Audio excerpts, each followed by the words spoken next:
ನಮಸ್ತೆ ಎಲ್ಲರಿಗೂ ಕೂಡ. ಎಲ್ಲ ಹೆಂಗದಿರಿ? ಇವತ್ತು ನೋಡ್ರಿ ನಾನು ಊರಿಗೆ ಹೋಗಬೇಕಾಯ್ತು. ತವ್ರ ಮನೆಯಿಂದ ನನ್ನ ಮನೆಗೆ ಹೋಗ್ಬೇಕಾಗಿ ಬಂತು. ಇವಾಗ ಅವ್ವ ಏನು ಮಾಡಾಕತ್ತಾಳ ನೋಡೋಣ ಬರ್ರಿ. ಒಳಗೆ ಅಡುಗೆ ಮನೆ ಕುಂತಾಳ. ಅವಾಗಿಂದ ಆಕಿ ಕೂಡ ಬೇಜಾರಾಗಿದ್ಲು ನಾವು ಊರಿಗೆ ಹೋಗ್ತೀವಿ ಅಂಥೇಳಿ. ಯಾಕಂದ್ರೆ ನಾವು ಹಗಲೆ ಮುಗಲೆ ಬರೋಂಗಿಲ್ಲ. ಚಹಾ ಮಾಡಿದ್ಲು, ಚಹಾ ಕುಡಿತಾ ಇದ್ಲು ನೋಡ್ರಿ. ನಾವು ಕೂಡ ಇವಾಗ ಚಹಾ ಕುಡಿತೀನಿ. ಸ್ವಲ್ಪ ನಾಷ್ಟ ಎಲ್ಲ ಮಾಡಿಕೊಂಡು ಇವಾಗ ನಾವು ನಮ್ಮ ಊರಿಗೆ ಹೋಗಬೇಕು ಅಂತ ರೆಡಿ ಆಗ್ತಿದ್ವಿ. ಚಹಾ ಮಾಡೋಕ್ಕಿಟ್ಟಿದ್ಲು. ಚಹಾ ಮಾಡಿ ಇನ್ನೊಂದು ದಿವಸ ಇರ್ರಿ ಅಂತ ಇದ್ಲು. ನಮಗಿರೋಕ್ಕಾಗಲ್ಲ, ಎಷ್ಟು ದಿನ ಇದ್ದರೂ ನಾವು ಹೋಗಲೇಬೇಕಲ್ಲ. ಹಾಗಾಗಿ ರೆಡಿ ಆಗ್ತಿದ್ದೆ. ನಾನು ಕೂಡ ಇವಾಗ ಚಹಾ ಕುಡಿತಾ ಇದ್ದೆ ನೋಡಿರಿ. ಚಹಾ ಕುಡಿದ್ಬಿಟ್ಟು ರೆಡಿ ಆಗಬೇಕು, ಊರಿಗೆ ಹೋಗಬೇಕು. ನಾವು ಇವತ್ತು 4 ದಿವಸ ಆಗಿತ್ತು ಬಂದು. ಆ ಕಡೆ ಈ ಕಡೆ ಬಂದುಬಿಟ್ರೆ ಆ ಕಡೆ ಎಲ್ಲ ಕೆಲಸ ನಿಂತು ಹೋಗಿಬಿಡ್ತಾವು ಅಂಥೇಳಿ ನಮ್ಮವ್ವ ಫುಲ್ ಬೇಜಾರಲ್ಲಿದ್ಲು. ಹಾಗಾಗಿ ಟಾಟಾ ಮಾಡು ಅಂತಿದ್ದೆ. ಸುಮ್ಮನೆ ಬೇಜಾರಾಗಿ ಟಾಟಾ ಮಾಡ್ತಾ ಇದ್ಲು. ಇವಾಗ ನೋಡಿರಿ ಉಪ್ಪಿಟ್ಟು ಮಾಡ್ತೀನಿ ಅಂದ್ಲು. ಮಾಡು ಅಂತಂದೆ. ಯಾಕಂದ್ರೆ ರೊಟ್ಟಿ ಮಾಡ್ಕೊಂಡು ಕುಂತ್ರೆ ಲೇಟ್ ಆಗುತ್ತೆ. 10 ಗಂಟೆಗೆ ಬಸ್ ಇರೋದು. ಅದಕ್ಕಾಗಿ ಅಂದರೆ ಬಿಸಿಲಾಗ್ಬಿಡ್ತೈತಿ. ಬೇಗ ಉಪ್ಪಿಟ್ಟು ಮಾಡಿದ್ರೆ ತಿಂದ್ಬಿಟ್ಟು ನಾವು ಹೋಗ್ಬೋದು.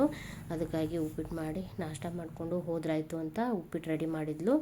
ನಾನು ಸ್ವಲ್ಪ ಉಪ್ಪಿಟ್ಟು ಮೊಸರು ತಿಂದ್ಬಿಟ್ಟು ಇವಾಗ ನೋಡಿರಿ ನಮ್ಮವ್ವ ಎಲ್ಲ ಕಟ್ಟಿ ಕೊಡ್ತಾಯಿದ್ಲು. ಕಡ್ಲೆ ಹಿಟ್ಟು ಬೀಸಿದ್ಲು. ತೋಟದಾಗ ಬೆಳೆದಿರೋ ಅಂಥ ಕಡ್ಲೆ ಬೇಳೆ ಮಾಡಿ ಕಡ್ಲೆ ಹಿಟ್ಟನ್ನ ಬೀಸಿದ್ಲು. ನಾನು ಬಜ್ಜಿ ಮಾಡೋಕ್ಕೆಲ್ಲ ಬರುತ್ತದು. ಆಮೇಲೆ ನಾವು ಕಡ್ಲೆ ಹಿಟ್ಟಿನ ಪಲ್ಯ ಎಲ್ಲ ಮಾಡ್ತೀವಿ. ಅದಕ್ಕಾಗಿ ಅದನ್ನು ಕಟ್ಟಿ ಕೊಡ್ತಾಯಿದ್ಲು. ಬೀಸ್ಬಿಟ್ಟು ಗಿರಣಿಯಲ್ಲಿ ಬೀಸ್ತಾರೆ, ಅದನ್ನು ಕಟ್ತಾಯಿದ್ಲು. ನಾನು ಪ್ರತಿಯೊಂದು ಏನು ಬೇಕಾದರೂ ಕೂಡ ನಾನು ಇಲ್ಲಿದೆ ಒಯ್ತೀನಿ. ನಮ್ಮ ಅವ್ವನೇ ತಂದು ಕೊಡ್ತಿರ್ತಾಳೆ.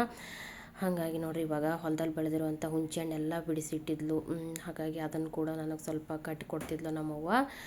ಅದನ್ನು ಕೂಡ ಕಟ್ಕೊಂಡು ಹೋಗಿ ನಾನು 1 ವರ್ಷಗಟ್ಟಲೆ ಫ್ರಿಜ್ಜಲ್ಲಿಟ್ಟು ಮಾಡ್ತಿದ್ದೆ. ಸಾಂಬಾರು ಹೆಂಗೆ ಮಾಡೋದು ಹುಣಸೆ ಹಣ್ಣಿಂದು ಅಂತ ಹೇಳಿ ಜೋಕ್ ಮಾಡ್ತಿದ್ಲು. ಅದನ್ನು ಕೊಡೋಕ್ಕಾಗಲಿಲ್ಲ. ಟಿ ವಿ ಹಾಕಿದ್ಲು ನನ್ನ ಮಗಳು. ಅದಕ್ಕಾಗಿ ಸೌಂಡ್ ಕೊಡೋಕ್ಕಾಗಲಿಲ್ಲ. ಇವಾಗ ನೋಡ್ರಿ ಹುಣಸೆ ಹಣ್ಣನ್ನ ಸಾರು ಮಾಡಿ ಹಿಂಗೆ ಮಾಡಿದ್ರೆ ತಂಪಾಗುತ್ತಾ, ಬ್ಯಾಸ್ಗೆ ಐತಿ, ಈ ಥರ ಮಾಡ್ಕೊಂಡು ತಿನ್ನಿರಿ ಅಂತ ಹೇಳ್ತಿದ್ರು. ಏನೋ ಗೊತ್ತಿಲ್ಲ ನೋಡ್ರಿ, ಹೆಣ್ಮಕ್ಳಿಗೆ ಒಂದು ಕರ್ಮ ಅನಿಸುತ್ತೆ. ಯಾಕಂದ್ರೆ ನಾವು ಇಲ್ಲಿ ಹುಟ್ಟಿ ಬೆಳೆದು ಎಷ್ಟು ದಿನ ಇದ್ದರೂ ಕೂಡ ಒಂದಲ್ಲ ಒಂದಿನ ತವ್ರ ಮನೆ ಬಿಟ್ಟು ಹೋಗಲೇಬೇಕು. ನಮಗೆ ಭಾಳ ಬೇಜಾರಾಗುತ್ತೆ. ಗಂಡು ಮಕ್ಕಳೇ ಪುಣ್ಯವಂತರು ಏನಪ್ಪ ಅನಿಸ್ಬಿಟ್ಟಿರುತ್ತೆ ನನಗೆ. ಹಾಗಾಗಿ ಬರ್ತಿರ್ತಾರೆ, ಆದರೂ ಹತ್ರನೇ ಐತಿ. ಆದರೆ ಇಲ್ಲಿ ಇರೋಕೆ ನಮಗೆ ಆಗಲ್ಲಲ್ಲ, ಹೋಗಲೇಬೇಕು.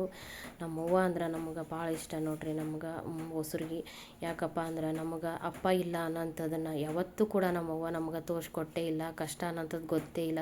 ನಾವು ಸುಮ್ಮನೆ ಇಂಥದ್ದಿಲ್ಲ ಅಂದರೆ ಸಾಕು, ನಮ್ಮವ್ವ ಅದನ್ನು ತಂದು ಕೊಡ್ತಿರ್ತಾಳೆ. ಇವಾಗ ನಾನು ಕೂಡ ರೆಡಿ ಆದೆ. ತಲೆ ಎಲ್ಲ ಇಕ್ಕೊಂಡು ಹೋಗಬೇಕು ಅಂತ ಫುಲ್ ರೆಡಿ ಆಗ್ತಾಯಿದ್ದೀನಿ. ಏನು ಮಾಡೋಕ್ಕಾಗಲ್ಲ, ಹೋಗಲೇಬೇಕಲ್ಲ. ಎಲ್ಲ ರೆಡಿ ಆಗ್ತಾ ಇದ್ದೆ ನಾನು ನಿಧಾನಕ್ಕೆ. ಹಾಗೆ ನಮ್ಮವ್ವ ಕಟ್ತಾಯಿದ್ಲು. ಏನಾದರೂ ಬೇಕಾ ಅಂತ. ನಾನು ಅದಕ್ಕೆ ಸಾಕು ಇಷ್ಟೇ, ಮತ್ತೆ ಯಾವಾಗಾದರೂ ತೊಗೊಂಬರ್ರಿ ಅಂತ ಹೇಳ್ತಿದ್ದೆ. ಫುಲ್ ರೆಡಿ ಆದ್ವಿ. ಅವ್ವ ಕೂಡ ಹೊರಗೆ ಹೋಗಿ ನಿಂತಿದ್ಲು. ನಾನು ಬಿಸಿಲು ಜಾಸ್ತಿ ಐತಿ ಅಂತ ಇದು ಮಾಡ್ತಾಯಿದ್ದೆ. ನಮ್ಮ ತಮ್ಮನ ಹೆಂಡತಿ ಕೂಡ ಫುಲ್ ಬೇಜಾರಾಗಿದ್ಲು. ಯಾಕಂದ್ರೆ ಅವರು ಬರ್ತಾರೆ, ನಮ್ಮ ಜೊತೆನೇ ಇರ್ತಾರೆ ಅಲ್ಲೇ. ಆದ್ರೆ ಅವ್ರಿಗೆ ಬಿಟ್ಟು ಹೊಂಟಿದ್ವಿ ನಾವು. ಹೊಲದಲ್ಲಿ ಸ್ವಲ್ಪ ಕೆಲಸ ಇದ್ದು, ನೀವು ಹೋಗ್ರಿ ನಾನು ಆಮೇಲೆ ಬರ್ತೀನಿ ಅಂದರು. ಬಸ್ ಸ್ಟ್ಯಾಂಡಿಗೆ ಬರೋಷ್ಟರಲ್ಲಿ ಬಸ್ ಕೂಡ ರೆಡಿಯಾಗಿ ನಿಂತೇ ಬಿಟ್ಟಿತ್ತು. ಹಾಗಾಗಿ 2 ಬಸ್ ಒಂದೇ ಸರಿ ಹೋಗ್ತಾಯಿತ್ತು. 2 ಬಸ್ಸಲ್ಲೂ ಕೂಡ ಕುಂದ್ರಕ್ಕಂತೂ ಜಾಗ ಇರಲಿಲ್ಲ. ಇವತ್ತು ನಿಂದ್ರೋದೇ ಫಿಕ್ಸ್ ಅಂತ ಆಯಿತು. ಮನೆಗೆ ಬಂದುಬಿಟ್ವಿ. 1 ತಾಸೊಳಗೆ ಬಂದು ರೊಟ್ಟಿ ಎಲ್ಲ ಹಾಗೆ ತೆಗೆದಿಟ್ಬಿಡೋನು. ಇಲ್ಲ ಅಂದ್ರೆ ಏನಾಗುತ್ತಾವು, ಜಿರಳಿ ಎಲ್ಲ ಇರ್ತಾವೆ. ಅದಕ್ಕಾಗಿ ತೆಗೆದಿಟ್ಬಿಡೋನು. ಆಮೇಲೆ ತಿನ್ನೋಕ್ಕೂ ತಗೊಳಕ್ಕೆ ಈಜಿ ಆಗುತ್ತೆ ಅಂಥೇಳಿ ನಾನು ಇದು ನೀರು ತುಂಬ್ತಾರಲ್ಲ ಆ ಟಾಕಿ ಒಳಗೆ ತುಂಬಿಡ್ತೀನಿ. ಪ್ರತಿ ಸಲ ರೊಟ್ಟಿ ಮಾಡ್ಕೊಂಬಂದಾಗ ತೆಗೆದಿಟ್ಬಿಡೋನು. ಆಮೇಲಿಂದ ರೆಸ್ಟ್ ಮಾಡಿದ್ರಾಯ್ತು ಅಂತ ಬಂದ ತಕ್ಷಣವೇ ಅದನ್ನ ತೊಳ್ಕೊಂಬಂದು ರೊಟ್ಟಿನ ತುಂಬಿಟ್ರಾಯ್ತು ಅಂತ ಅದನ್ನು ತುಂಬ್ತಾಯಿದ್ದೀನಿ ನೋಡಿರಿ. ಈ ಥರ ನಾನು ನಮ್ಮವ್ವ ಯಾವಾಗಲೂ ಮಾಡಿಸ್ಕೊಡ್ತಿರ್ತಾಳೆ ನಂಗೆ ರೊಟ್ಟಿ. ಯಾಕಂದ್ರೆ ನಂಗೆ ಕೆಲಸ ಜಾಸ್ತಿ ಇರ್ತದೆ ಅಂತ ಹೇಳಿ ಮಾಡಿಸಿಟ್ಟಿರ್ತೀನಿ. ಮತ್ತು ಮಾಡಿ ತಂದು ಕೊಡ್ತಾನೆ ಇರ್ತಾಳೆ. ನಾನು ಹೋದಾಗ ಅಷ್ಟೇ ಅಲ್ಲ, ಯಾವಾಗಲೂ ಕೂಡ ಮಾಡಿಸ್ಕೊಟ್ಟಿರ್ತಾಳೆ. ಇದು ಫುಲ್ ಆಯಿತು. ಇದು ಫುಲ್ ಆದಗಳೇ ಇನ್ನೊಂದು ಸ್ವಲ್ಪ ರೊಟ್ಟಿ ಉಳಿದು ಅದನ್ನು ಒಂದು ಬಾಕ್ಸಿಗೆ ಹಾಕಬೇಕು ಅಂಥೇಳಿ ಮುರಿದ್ಬಿಟ್ಟಿದ್ದು. ಯಾಕಂದ್ರೆ ಭಾಳ ರಶ್ ಇತ್ತು ಬಸ್ನಾಗ. ಈ ಜಾತ್ರೆ ಜನ ಎಲ್ಲ ವಾಪಸ್ ಹೋಗ್ತಿದ್ರಲ್ಲ, ಹಾಗಾಗಿ ಮುಟ್ಟಿ ಅವು ಮುರಿದು ಹೋಗಿದ್ದು. ಅದಕ್ಕಾಗಿ ಸ್ವಲ್ಪ ಮುರಿದಿರೋ ತೆಗಿತೀನಿ. ಏನೂ ಆಗಲ್ಲ, ತಿನ್ನೋಕೆ ಬರುತ್ತಾ. ಸಾಂಬಾರಲ್ಲಿ ಹಾಕ್ಕೊಂಡು ಇನ್ನೊಂದು ಬಾಕ್ಸಿಗೆ ಹಾಕ್ತಾಯಿದ್ದೆ ನೋಡಿರಿ. ಅವು ಕೂಡ ತುಂಬಿಟ್ಬಿಡ್ತೀನಿ ನಾನು.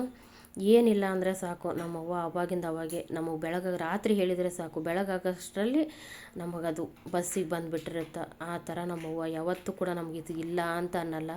ಮಕ್ಕಳಿಗೆ ನಮ್ಮಪ್ಪ ಇಲ್ಲ ಅನ್ನೋದೇ ನಮಗೆ ಗೊತ್ತಿಲ್ಲ, ಆ ಥರ ಬೆಳೆಸ್ಬಿಟ್ಟಿದ್ದಾಳೆ. ಈ ವಿಡಿಯೋ ನಿಮಗೆ ಇಷ್ಟ ಆಗಿತ್ತಂದ್ರೆ ಶೇರ್ ಮಾಡಿರಿ, ಸಬ್ಸ್ಕ್ರೈಬ್ ಮಾಡಿರಿ. ಬಾಯ್ ಫ್ರೆಂಡ್ಸ್, ಮುಂದಿನ ವಿಡಿಯೋದಲ್ಲಿ ಸಿಗ್ತೀನಿ.